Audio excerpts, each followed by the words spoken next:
दोस्तों नमस्कार, मैं अजय कुमार मौर्य आपका स्वागत करता हूं अपने मैथ मनोरंजन चैनल पर। दोस्तों 7 जनवरी 2023 को 21 प्रश्नों का एक प्रैक्टिस सेट हमने पोस्ट किया था। उन सभी प्रश्नों के सही और सटीक उत्तर आज मैं आप लोगों को यहाँ पर दे रहा हूँ पोस्ट के माध्यम से।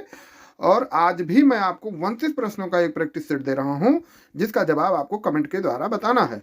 मैं जानता हूँ जो प्रश्न दे रहा हूँ बहुत सारे मित्र विद्वान और बहुत अच्छे अच्छे व्यक्ति और आप सभी लोग शिक्षक भर्ती के लिए प्रयास हो रहे हैं, टीजीटी परीक्षा के लिए।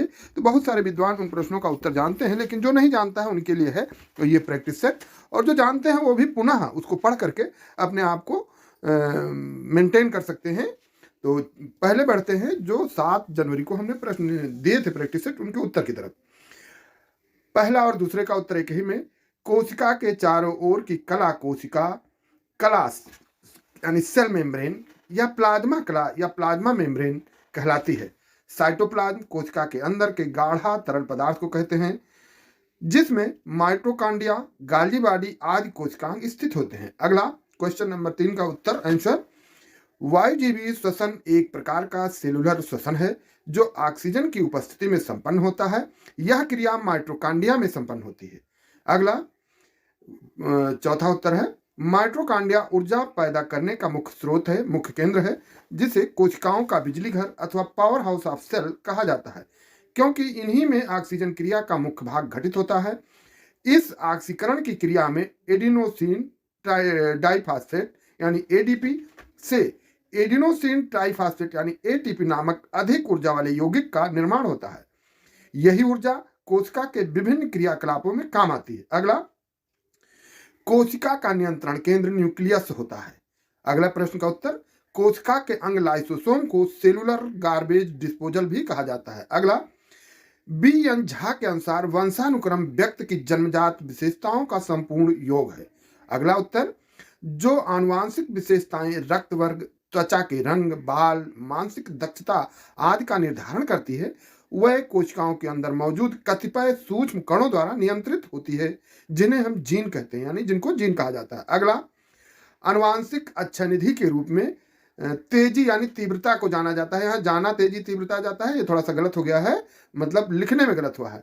आनुवांशिक अच्छानिधि के रूप में तेजी यानी तीव्रता को जाना जाता है। उद्गार का सिद्धांत अभिप्रेरणा के सिद्धांत का जीव वैज्ञानिक अधिगम होता है।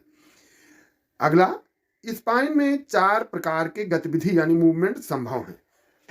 आंसर 12 पुरुषों की तुलना में महिलाओं के शरीर का पेल्विक भाग तुलनात्मक रूप से चौड़ा होता है। पेल्विक भाग यानी कमर के पास होता है, जिसे महिलाओं में बच्चे को जन्म के लिए जनन में सुविधाओं के लिए ये प्राकृतिक रूप से ये ऐसा होता है कि पुरुषों की तुलना में महिलाओं के शरीर का पेल्विक भाग चौड़ा होता है। अगला शरीर क्रिया विज्ञान से मानव शरीर के सभी भाग का कार्य सीखते हैं। शरीर क्रिया विज्ञान से मानव शरीर के सभी भाग का कार्य सीखते हैं। अगला हमारे शरीर में 12 जोड़ी पसलियां पाई जाती हैं। 12 जोड़ी या 24 आप कह सकते हैं, 24 संख्या में 24। आंसर 15 हिंज संधि को सचल संधि भी कहते हैं, यानी हिंज संधि कहिए या सचल संधि, तो हिंज संधि सचल संधि होती है। अगला घुटने का जोड़ एक प्रकार के कब्जे वाला जोड़ का उदाहरण है। अगला कंदुक खलिका संधि में अस्थि को 360 डिग्री तक घुमाया जा सकता है। अगला मानव शरीर में ग्लाइडिंग जोड़ यानी फिसलने वाली जोड़ होती है, कलाई में पाया जाता है ग्लाइडिंग जोड़। अगला कनेक्टिव टिश्यू एक प्रकार का तंतु एक दूसरे तंतु को जोड़ने में सहायता करता है, यानी कनेक्टिव टिश्यू एक प्रकार का तंतु एक दूसरे तंतु को जोड़ने में सहायता करता है। अगला मानव अस्थिपंजर के घुटने, हाथ और पांव में पाई जाने वाली अस्थियां कंडरास्थियां कहलाती हैं। अगला घुटने यानी नी की परिवर्तनीय अस्थि को पटेला कहते हैं। अगला अब यहां तक आपके सभी प्रश्नों के उत्तर हो गए। अब आज हम आपको एक नया प्रैक्टिस सेट लेकर के आए हैं और वो आगे उसके प्रैक्टिस सेट देखिए और बड़ा मजा आएगा आप लोगों को। एक तो ये बात है मोटिवेशनल कि एक समय ऐसा भी आता है कि हम चुप हो जाते हैं, किसी से कुछ भी नहीं कहते, हमारा सत्य हमारा असत्य कुछ भी नहीं, क्योंकि हम समझ चुके होते हैं कि सामने वाला समझेगा वही जो वो समझना चाहता है। ये रियल फैक्ट है, जीवन की सच्चाई है, जीवन में ऐसा होता है। वास्तव में हम कुछ लोगों को कुछ समझाना चाहते हैं लेकिन वो समझना नहीं चाहते, वो समझते नहीं हैं, वो वही समझेंगे जो वो समझना चाहते हैं। अब चलते हैं आज के प्रैक्टिस सेट पर। आनुवांशिक लक्षणों के विकास की विधियों का अध्ययन क्या कहलाता है? परिवेशिकी या सार्कोलॉजी एंजाइमोलॉजी या सूजनिकी। अगला प्रश्न, कोशिकीय श्वसन में मुक्त ऊर्जा गतिज ऊर्जा के रूप में कहां संचित होती है? डीएनए में, एटीपी में या एडीपी में या आरएनए में। अगला, मानव में पाए जाने वाले विकारों की रासायनिक संरचना का अध्ययन क्या कहलाता है? यानी क्या कहलाता है?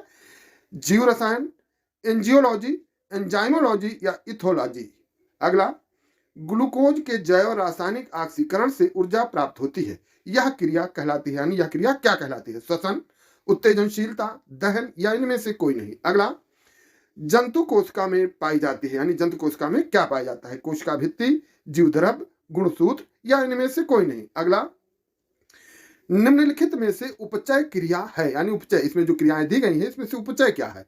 उत्सर्जन, पोषण, श्वसन या रक्त परिसंचरण। अगला, प्रोकैरियोटिक कोशिका में अभाव होता है। प्रोकैरियोटिक कोशिका में अभाव होता है, यानी किसका अभाव होता है?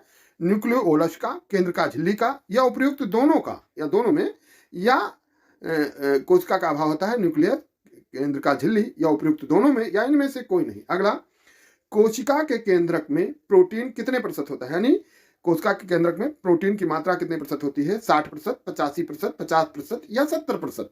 आपको बताना है कितने प्रतिशत होती है। अगला, कोशिका में ल्यूकोप्लास्ट का क्या कार्य है? कोशिका में ल्यूकोप्लास्ट का कार्य क्या है? प्रोटीन का निर्माण, मंड का निर्माण, खाद्य पदार्थों का संचय या इनमें से कोई नहीं। अगला, जीवन का भौतिक आधार क्या है? जीवद्रव्य, केंद्रक, कोशिका द्रव्य या इनमें से कोई नहीं। अगला, राइबोसोम का कार्य क्या है? यानी राइबोसोम का क्या कार्य है? वृद्धि, श्वसन, प्रोटीन संश्लेषण या गति। अगला, माइटोकॉन्ड्रिया का क्या कार्य है? श्वसन, चलन, वृद्धि या इनमें से कोई नहीं। अगला, कोशिकाओं में ऊर्जा का स्रोत क्या है? आईएएपी, एटीपी, एडीपी या एएमपी। अगला, शर्करा का श्वसन गुणांक कितना होता है? 1 से कम या 0 या 1 या ए और बी दोनों। अगला, ग्लूकोज के एक अणु के पूर्ण ऑक्सीकरण से बनने वाले एटीपी अणुओं की संख्या कितनी होती है? 30, 15, 38 या 45। अगला, ऑक्सी श्वसन में निकलने वाली ऊर्जा की मात्रा कितनी होती है? 21 kilo calorie, 456 kilo calorie, 270 kilo calorie या 673 किलो कैलोरी। अगला, ऑक्सी श्वसन में क्या बनता है? इथिलीन, एथिल एल्कोहल, ग्लूकोज या ग्लिसरॉल। अगला, यहाँ पर देखिए 17 के बाद 18 नहीं आया, 19 आया है, और 2 प्रश्न सबसे लास्ट में 18 और इसके बाद एक और आएगा 22, वो दोनों प्रश्न अंत में दिए गए हैं, आप देखिएगा। डीएनए तथा आरएनए में मुख्यतः अंतर पाया जाता है, यानी क्या अंतर पाया जाता है? पिरामिडीन में केवल शर्करा के प्रकार में, या शर्करा और पिरामिडीन दोनों में, या इनमें से कोई नहीं। अगला, अनुवांशिक सूचना का वाहक कौन है? एमआरएनए, न्यूक्लियोप्रोटीन या डीएनए या टीआरएनए। अगला, प्रोटीन संश्लेषण के लिए आवश्यक टेम्पलेट कौन प्रदान करता है? आरआरएनए, एमआरएनए या डीएनए या इनमें से कोई नहीं। अगला, प्रोटीन संश्लेषण के समय अमीनो अम्लों को राइबोसोम पर कौन लाता है?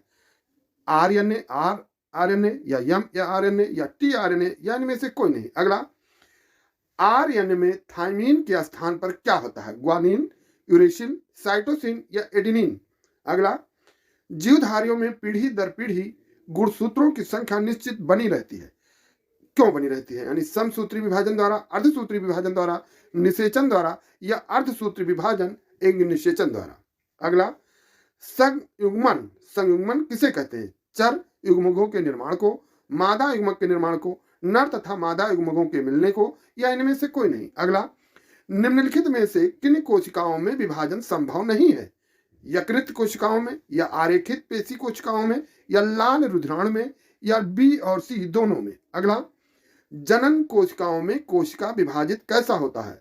कोशिका विभाजन कैसा होता है? सूत्री विभाजन, अर्धसूत्री विभाजन, समसूत्री विभाजन या स्वतंत्र केंद्रीय क्या होता है? आपको बताना है। अगला, जब 21वीं जोड़ी गुणसूत्र में 2 के स्थान पर 3 गुणसूत्र हो जाने से कुल गुणसूत्रों की संख्या 47 हो जाती है, तो कौन सा लक्षण विकसित होता है? डाउन लक्षण, टर्नर्स लक्षण या ये और भी दोनों या इनमें से कोई नहीं। अगला, दोस्तों, याददाश्त बढ़ाने और सब कुछ याद रखने का बहुत आसान तरीका है, इस पजल को आप लोग हल करें। इन नंबरों में अगला नंबर क्या आएगा? आपका 18वां क्वेश्चन जो मिस हुआ था वो यही क्वेश्चन है, नंबर दिया हुआ है 64, 243, 256, 125 और 36। इसके बाद अगला नंबर क्या आएगा? ये पजल है। आप लोग ऐसे प्रश्नों को हल करें, आपकी याददाश्त भी बढ़ेगी और याद करने की क्षमता भी बढ़ेगी। एक प्रश्न और, ये 22वां प्रश्न छूट गया था, यह दूसरा पजल है। इसमें भी अगला नंबर आपको बताना है। 9, 7, 32, 8, 6, 28, तो 12, 10 फिर क्या आएगा? इसे आप लोगों को बताना है। इस प्रैक्टिस सेट में पूछे गए प्रश्नों के उत्तर और यह प्रैक्टिस सेट आपको कैसा लगा, आप मुझे कमेंट करके बता सकते हैं। इन प्रश्नों के उत्तर के साथ अगले प्रैक्टिस सेट को लेकर बहुत जल्द आपके समक्ष उपस्थित होऊंगा। तब तक के लिए आज्ञा दें। नमस्कार, धन्यवाद। और हाँ दोस्तों, आपको प्रैक्टिस सेट में आनंद आया, मजा आया तो प्लीज चैनल को सब्सक्राइब कर लीजिए और शेयर कर दीजिए। लाइक और कमेंट करना भी ना भूलें। धन्यवाद, आपका बहुत बहुत धन्यवाद।